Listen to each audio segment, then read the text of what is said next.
Newton की classical physics और Albert Einstein की रिलेटिविस्टिक मैकेनिक्स यानी कि स्पेशल थ्योरी ऑफ रिलेटिविटी की मैं यहाँ पर बात कर रहा हूँ। इन दोनों में बेसिक डिफरेंस क्या है? तो बेसिक डिफरेंस इन दोनों में यह है कि अगर हमारे ऑब्जेक्ट्स हमारे आसपास के जो डेली लाइफ में हम यहाँ पर जो स्पीड को ऑब्जर्व करते हैं और वो स्पीड काफ़ी लो होती है, लाइट की स्पीड के कंपैरिजन में काफ़ी लो स्पीड होती हैं। तो इन स्पीड्स पर जब हम न्यूटन्स के लॉज देखते हैं तो वो सारे लॉज जो हैं वो अप्लाई होते हुए हमें दिखते हैं, यानी कि वो लॉ यूज होते हैं लो स्पीड पर। लेकिन फिजिक्स में एक दिक्कत आती है, अगर बहुत हायर स्पीड हो ऑब्जेक्ट्स की, जैसा कि हम सब एटॉमिक पार्टिकल्स देखते हैं, तो सब एटॉमिक पार्टिकल्स बहुत ही फास्ट मूव करते हैं, या फिर हम कोई ऐसा शिप या कोई ऐसा एरोप्लेन बना दें तो जो बहुत ही ज़्यादा स्पीड से मोशन कर रहा हो, तब ऐसी कंडीशन में हाई स्पीड पर हम क्लासिकल मैकेनिक्स को अगर अप्लाई करना चाहें, न्यूटन की भौतिकी को लागू करना चाहें, तो न्यूटन की भौतिकी के नियम वहाँ पर फेल हो जाते हैं, एक तरीके से वो अप्लाई नहीं हो पाते हैं। तो इसीलिए अल्बर्ट आइंस्टाइन ने स्पेशल थ्योरी ऑफ रिलेटिविटी में इन सारी चीज़ों को डिस्कस किया और वर्ल्ड फेम में उसको रखा। अब जो बेसिक डिफरेंस है न्यूटोनियन मैकेनिक्स का और अल्बर्ट आइंस्टाइन के कॉन्सेप्ट का, अल्बर्ट आइंस्टाइन ने नया कॉन्सेप्ट इंट्रोड्यूस किया। न्यूटोनियन फिजिक्स में ये माना गया है कि जो टाइम है और मास है और आपकी लेंथ है, स्पेस में कोई लोकेशन है कहीं पर, तो ये एब्सोल्यूट होती है, यानी कि इनको कहीं से भी मेजर किया जाए, स्पेस में कहीं से भी मेजर किया जाए तो टाइम जो प्रॉपर टाइम है वो सेम होगा। कहने का मतलब ये है कि अगर हमारे स्पेस में अगर कहीं पर कोई दो इवेंट हो रही है, एक्स और वाई पॉइंट पर दो इवेंट हो रही है, तो ये इनकी टाइमिंग अगर t1 और t2 है, इस फ्रेम ऑफ रेफरेंस s के रेस्पेक्ट में t1 और t2 है, तो ये t1 और t2 ही रहेगी। हम कहीं से भी ऑब्जर्व करें, अगर हम दूसरे frame of reference s dash से भी इनको ऑब्जर्व करेंगे तो यानी कि t1 t2 ही रहेगा। इसी तरीके से लेंथ, जैसे अगर सपोज कीजिए कोई 1 मीटर लेंथ की कोई चीज है, ये कोई 1 मीटर लेंथ की रॉड है, छड़ है, तो इसका ऑब्जर्वेशन किसी भी फ्रेम से करा जाए, चाहे एस से करा जाए चाहे एस डैश से करा जाए, ये 1 मीटर ही आएगा, यानी कि एब्सोल्यूट रहेगा।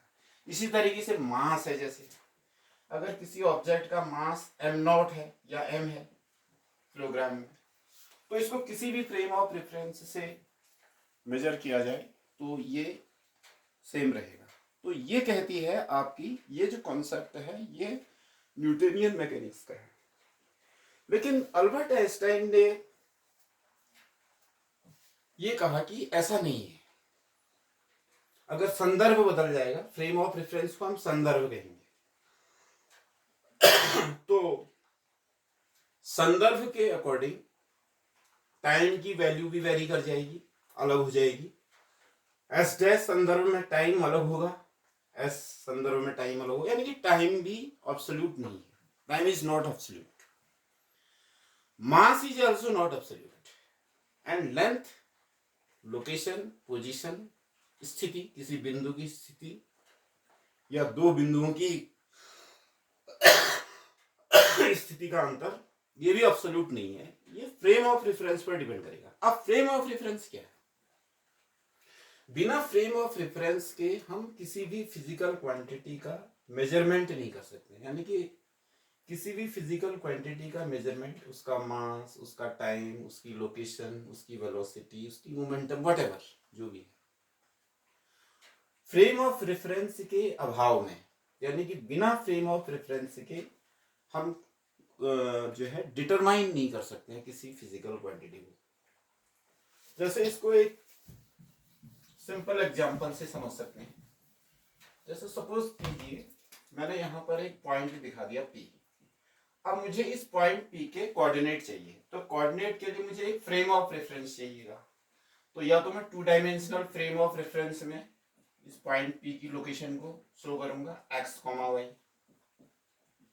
तो एक तरीके से जो ये आपकी कोऑर्डिनेट ज्योमेट्री हम पढ़ाते हैं मैथमेटिक्स में, तो कोऑर्डिनेट ज्योमेट्री में जो आपकी कार्टेशियन प्लेन है, चाहे वो 2 डायमेंशनल हो और एक 3 डायमेंशनल होता है जिसमें x, y, z है, तो इसी को हम फिजिक्स के संदर्भ में फ्रेम ऑफ रेफरेंस कहते हैं। तो यहाँ पर ऑब्जर्वर, यहाँ से सारी चीजें ऑब्जर्व की जा रही है, जिसको हम ओरिजिन या मूल बिंदु भी कहते हैं। तो ये y और ये x। अब इसी को आप 3D में समझ लीजिए ऐसे। तो अगर ये y है और ये x है, तो इस तरीके से, और ये इसमें z एक्सेस है। तो ये जो है, अब हम इसकी लोकेशन, पॉइंट P की जो लोकेशन हो जाएगी वो x, y, z, यानी कि एक तरीके से हमने लोकेशन इसकी इंटरप्रिटेट कर दी। तो interpretation of any physical quantity, किसी भी फिजिकल क्वांटिटी का इंटरप्रिटेशन किसी संदर्भ में किया जाता है। तो इसी फ्रेम ऑफ रेफरेंस के संदर्भ में हम स्पेशल थ्योरी ऑफ रिलेटिविटी को समझ सकते हैं। स्पेशल थ्योरी ऑफ रिलेटिविटी में बहुत ही फैसिनेटिंग टॉपिक है जो समझ में नहीं आते हैं। जैसे उसमें ये चीज आती है कि रेस्ट मास अलग होता है। अगर कोई पार्टिकल अगर रेस्ट में है, जैसे ये पार्टिकल है, तो रेस्ट में इसका मास m0 से शो करा जाएगा। अब स्पेशल थ्योरी ऑफ रिलेटिविटी ये कहती है कि अगर ये पार्टिकल v स्पीड से मोशन करने लग जा रहा है तो ये डायनेमिक पार्टिकल हो गया। अब ये पार्टिकल जो है रेस्ट में नहीं रहा, तो इसका जो अगर ये v स्पीड से मोशन कर रहा है, तो स्पेशल थ्योरी ऑफ रिलेटिविटी से ये रिजल्ट आता है कि जो इसका डायनेमिक मास होगा वो m equal to m0 upon 1 minus v square upon c square under root, इस तरह से आएगा। या m equal to m0 upon 1 minus beta square under root. यहाँ बीटा जो है एक स्पेशल क्वांटिटी है, v अपॉन c। तो इस तरह से अब देखिए मास वेरी कर रहा है। अब न्यूटनियन फिजिक्स के अकॉर्डिंग ये मास जो है वो मास m जो है वो डायनेमिक मास, रेस्ट मास, ऐसा कुछ नहीं होता, मतलब एब्सोल्यूट होता है मास। मास को आप कहीं से भी मेजर करो। तो न्यूटनियन मैकेनिक्स के according m should be equal to m0, क्योंकि आपका जो पार्टिकल है वो बहुत ही लो स्पीड से मोशन कर रहा है। तो c स्पीड ऑफ लाइट, तो यहाँ पर जो स्पीड ऑफ लाइट है ये बहुत ज्यादा है। तो अगर स्पीड ऑफ लाइट के कंपैरिजन में पार्टिकल की वेलोसिटी या ऑब्जेक्ट की वेलोसिटी बहुत कम है, तो v upon c will tends to 0।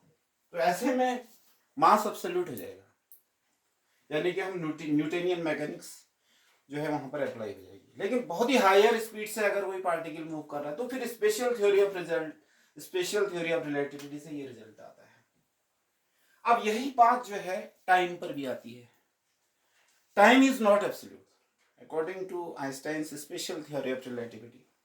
Time depends upon from where the time is recording. Time is going to be recorded from what kind of reference, frame of reference. तो इसी चीज को special theory of relativity में इन्हीं मुद्दों को address किया गया है। इसी तरीके से उसमें लेंथ कॉन्ट्रैक्शन की बात कही गई है। जैसे सपोज कीजिए कोई रॉड है और इसकी लेंथ l है, तो इसकी लेंथ l का जो हम डिसाइड कर रहे हैं इसकी लेंथ को, तो इसका एक एंड p है, एक एंड q है। तो अगर इसकी लोकेशन x1 है और इसकी लोकेशन x2 है, तो l should be x1 minus x2। इस तरीके से हम रिप्रेजेंट कर सकते हैं। तो लेकिन ये किसी फ्रेम ऑफ रेफरेंस में है, किसी पर्टिकुलर फ्रेम ऑफ रेफरेंस के रिस्पेक्ट में इसकी लेंथ है। बट जो Einstein special theory of relativity ये कहती है कि अगर ये आपका एल लेंथ का जो ऑब्जेक्ट है तो अगर ये मूव करने लग जाए, v वेलोसिटी से मूव करने लग जाए, तो अब हम v वेलोसिटी से मूव करने वाला एक दूसरा frame of reference s dash assume कर लेंगे। तो उस s डैश में जो ऑब्जर्वर होगा वो इस लेंथ को l काउंट नहीं करेगा, l रिकॉर्ड नहीं करेगा। अब बताइए लेंथ क्या हो जाएगी? Length l will be 1 minus beta square under root into l naught, यानी कि लेंथ जो है वो वैरी कर जाएगी। लेंथ कॉन्ट्रैक्शन, लेंथ में जो है वो लेंथ की वैल्यू कम होने लगेगी।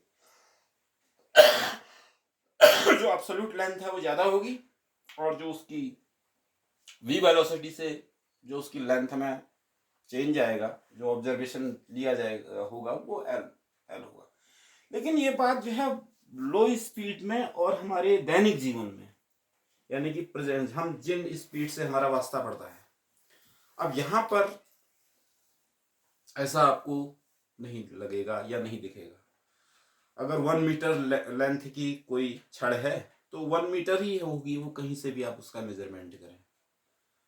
लेकिन ये बात सही है कि अगर बहुत ही हाई वेलोसिटी से वो ऑब्जेक्ट अगर मूव करने लग जाए तो फिर उसकी लेंथ में जो है वो परिवर्तन हो जाएगा, चेंज हो जाएगा, लेंथ कम हो जाएगी। इसी तरीके से टाइम डिलेशन का कॉन्सेप्ट भी यहीं से आता है, यानी कि mass, length and space, these are not absolute.